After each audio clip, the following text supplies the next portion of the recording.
So for my final project, we will be covering the problem -1 to the power of k over k squared, summing from 1 to infinity. This is an alternating version of the Basel problem, or Basel problem, however you pronounce it, where this is normally just a 1 up in the numerator. But to solve this, we're going to consider f of z equals pi over z squared sine of pi z. I was not smart enough to come up with this on my own. This was given to us from the book. And what I want you guys to notice first off is that we have some residues, right? So we have, first off, a pole of order 3 at 0, right? Because we have sine of pi z is going to be 0 for any integer in z. And then if we plug in 0 for z squared as well, that's going to give us a 0 in our denominator. And on top of that, for every integer, we also have residues because this sine of pi z term, right? So if I plug in 1, for example, I get sine of pi. Sine of any multiple of pi is going to give us a 0 out.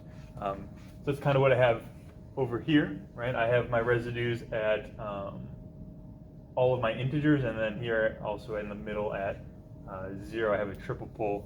And the region we're going to be dealing with is actually going to be a rectangle. I have rectangles with vertices at n plus 1/2 plus ni, negative n minus 1/2 plus ni, negative n minus 1/2 minus ni, and n plus 1/2 minus ni. So essentially the important thing is that take these vertical sides, right? As long as the height is big enough of the rectangle, if I plug in, say, 3 here for n, this will extend to 3 halves. So it'll give me 3 residues on each side of the y-axis, right? So it'll be 3 on this side, 3 on this side, for example. And that's very important. That'll come in handy later. We'll see. But for now, let's look at what the residues for those look like. So we're first going to look at all non-zero residues. Zero residue is going to give us a bit more of an issue. So we are actually going to be left with a pretty straightforward solution here. We have what we consider h of z to be pi over z squared. Our gz will be sine of pi z. And if you remember, we have this pattern where whenever we have a function over another function that is 0, but its derivative is not, the residue is just that function over the derivative of our function, right? So we're going to have, with our g prime of z is obviously just going to be cosine of pi z, and then we also have to multiply by a pi because of the chain rule. So we have these pi's end up canceling out, and we're able to get 1 over z squared cosine of pi z. Doesn't seem like a huge deal, but remember, we're dealing with any n in z apart from 0. So we have here cosine of pi z. Well, that's going to alternate between positive and negative depending on if n is even or odd. So cosine of n pi ends up just becoming -1 to the power of n. And z squared, again, since we're just plugging in some number n, this is just the same thing as n squared. So essentially what we have here is a residue for any integer n, right, at any point n, is just -1 to the power of n over n squared, which should hopefully look familiar, right? And now keep in mind, this goes for negative numbers as well as positive numbers as well. Sorry about the bell there. But here's the thing.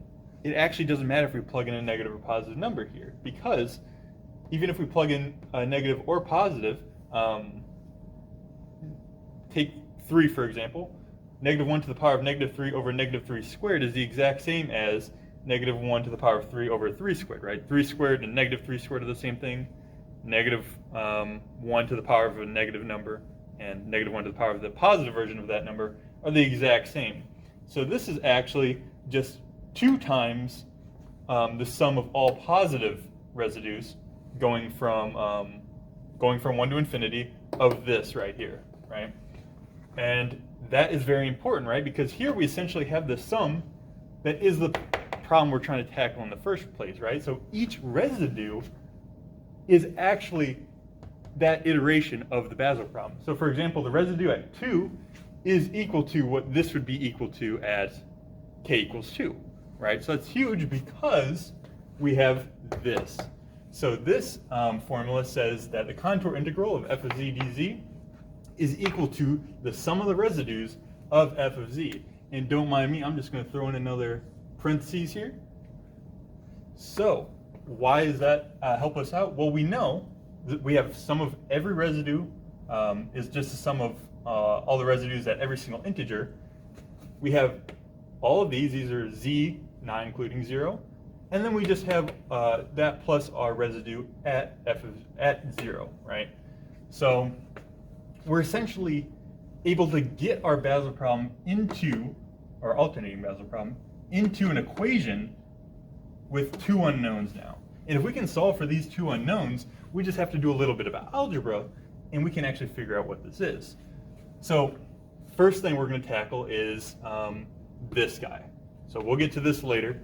Now we want to calculate the residue at 0, right? So again, like I mentioned earlier, we have a pole of order 3. So what we're going to do is our phi, or phi, I don't know which one it is, I probably should if I'm a math major, but we have z cubed, right, because we take z minus z naught, and z naught in this case is 0, to the power of whatever order we're dealing with.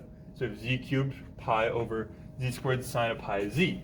So the z's cancel out here, we just have one z up in the numerator, pi over sine pi z.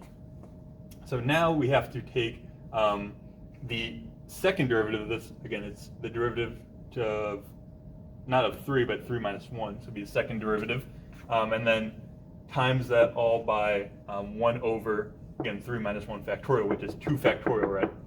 And this is going to be the limit as z approaches that number we're dealing with, 0 in this case. So this looks pretty tough, but here's what we can do. We can just write sine of pi z as this power series, which is the sum. In this case, I used m greater than 0 of negative 1 to the m because it's alternating. 2m plus 1 factorial times z pi, again, because we were doing z pi in the argument here, 2m plus 1. And this actually works out real nicely in our favor because we have a z pi here, multiply the top and the bottom by 1 over z pi, and this just gets rid of that plus 1 here, so we're just left with 2 pi, or z pi to the 2m. And we can expand that out here. We'll end up with, our limit of, as z goes to 0, the second derivative of 1 over 1 minus, it would be 1 over 3 factorial, which is 6 pi z squared, plus 1 over 120 pi z to the 4th, and it would be minus some other stuff. Again, all times 1 over 2 factorial. Now this is actually pretty hard to differentiate, but what we can do is we can look and see, well, wait, we have 1 over 1 minus something, right? So here we actually have to factor out a negative. When we factor out a negative here and have this as 1 minus this whole chunk, we can write this whole chunk as a power series. And we know that differentiating still works with power series. So we're not necessarily throwing ourselves into the deep end here. And I moved my 1 over 2 factorial out in front. So here's where a bit of thinking comes in. So we have this really, really long power series. Technically, this whole thing in here, in the parentheses alone, goes on infinitely, right? And then we're raising this to a power that's going up infinitely. Kind of a big deal. But not really, because think about it. We're taking the second derivative. So we know this is going to end up being, 1, right? When j is 0, there's 1. And then when j is 1, I'll have a 1/6 pi to the z squared plus a whole bunch of other stuff, right? But that other stuff is going to at least be, it'll at least have a z to the 4th in it, so I can factor z to the 4th out. So when I take the second derivative of this, I'll still have a z in front, and that's super important because keep in mind, we have, we're taking the limit as z goes to 0. So if I plug in 0 for z, anything with the z in it still, as being multiplied by z, will just become 0. And furthermore, this 1, when I take the second derivative of it, this becomes 0 as well. So the only thing that remains is this term right here, where I have a z squared. So if I take the second derivative of this, I get 2 pi squared over 6. And let's not forget, I have my 1 over 2 factorial, right? So I multiply those together, and I get the wonderful result that the residue at, let me move over here. Sorry about the bell again. I have the residue at f of z, or for f of z at 0, is equal to pi squared over 6. Okay, so we got this other missing piece of the puzzle. We have one more piece to work with. So we need to get this contour integral solved. So we have the contour integral of f of z dz over our path gamma. And once we have that, we can figure it out. So what is this? Well, first, let's think about something else real quick. So this is, again, graciously provided by the book. Cotangent of z, the absolute value of it squared, is less than 2. Okay, and then you can extend this logic to say, well, 1 plus cotangent squared of z is less than 1 plus cotangent squared of z, which from the triangle inequality, which is less than 3 then, right? And we know, again, graciously provided by the book, 1 over sine squared of z is 1 plus cotangent squared of z. Sorry, I can't talk today. So now what we have is 1 over sine of z squared is equal to 1 over cotangent squared of z, which is less than 3. So 1 over sine z, again, taking the absolute value, is less than root 3. Okay, so we have our function here, right? We plug in f of z, and that's what we get here. And we have our paths gamma. I put gamma of n because we have technically 4 different paths, so n can be anything from 1 to 4. I label them 1, 2, 3, and 4. But it won't matter, actually, as we'll see. So if we take the absolute value of this, we know that this has to then be less than pi, I pulled out the pi, times the root 3 from earlier, the integral of z to the negative 2, all right, or 1 over the absolute value of z squared, whichever way you want to write it. And this is actually huge because here we have, this would then be less than pi root 3. Sorry, this would be equal to. And then we integrate this, easy peasy, and we get negative 1 over the absolute value of z across whatever bounds we choose. But here's the thing, absolute value of z refers to the distance from the origin. And remember, here we're dealing with our square path, or our rectangular path, sorry, and we want to make sure this captures technically infinite residues, right? So this would have to be infinitely large and would have to approach infinity. And if that does, any point on this path from the origin will get infinitely large. So this actually tends towards 0, right, as n goes to infinity, which is what we care about.